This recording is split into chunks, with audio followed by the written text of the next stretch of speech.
Salut à tous, bienvenue sur la chaîne. Aujourd'hui j'avais envie de vous parler d'un film que je suis allé voir cette semaine et qui s'intitule Les Gardiens de la Galaxie 3. J'imagine que vous en avez entendu parler.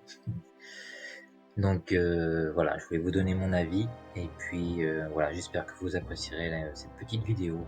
Les Gardiens de la Galaxie 3, comme son titre l'indique, est le troisième volet de la trilogie initiée par James Gunn, talentueux auteur et réalisateur, mais aussi sale gosse, que d'anciens commentaires laissés sur le net ont failli faire disqualifier des projets Marvel. Alors, après un bras de fer entre une image qui se veut propre du grand lobby de divertissement et le soutien de certains acteurs des premiers films de James Gunn, le vilain garçon a eu l'autorisation de réintégrer la Maison des Idées. Il aura entre-temps signé un pacte avec la boîte de super-héros concurrente et réalisé le loufoque et réussi Suicide Squad 2 et mis en boîte la série Peacemaker. Alors, toutes ces créations sont marquées de son empreinte, humour décalé et scènes émouvantes, le tout arrosé d'une dose de violence jouissive. Alors, ce nouveau chapitre des Gardiens de la Galaxie ne déroge pas à la règle. C'est avec une assurance et un certain panache que le réalisateur clôt sa trilogie. On retrouve l'ADN du premier chapitre, notamment l'utilisation toujours juste et adéquate de morceaux pop qui en deviennent eux-mêmes iconiques.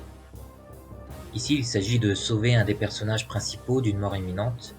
Le ton général est donc plus sombre, l'accent sera mis sur l'émotion et cela marche du feu de Dieu. James Gunn a décidé de dévoiler les origines d'un de nos héros, mais n'a pas non plus oublié de développer l'histoire de chacun des personnages. C'est ce qui force le respect dans ce film. Personne n'est oublié.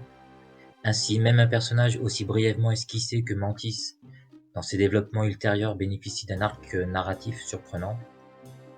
Star-Lord connaît une belle conclusion, même si on nous promet son retour dans l'univers Marvel.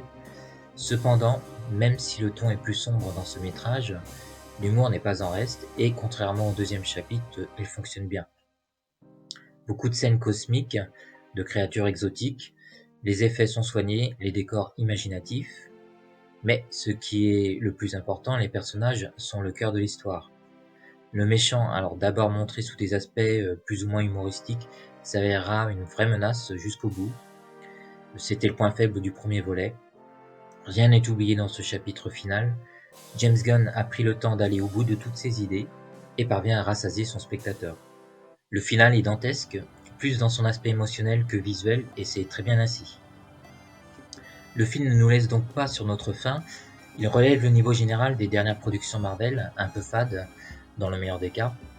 James Gunn part donc la tête haute, en offrant à Marvel et aux fans un des meilleurs films Marvel depuis sa création. Attendons maintenant de voir si son style se mariera à l'univers très codifié des personnages d'ici. Voilà pour cette vidéo, donc je vous remercie de l'avoir regardé jusqu'au bout, pour ceux qui sont allés jusqu'au bout, et je vous souhaite une belle journée et de bons films. Alors à bientôt.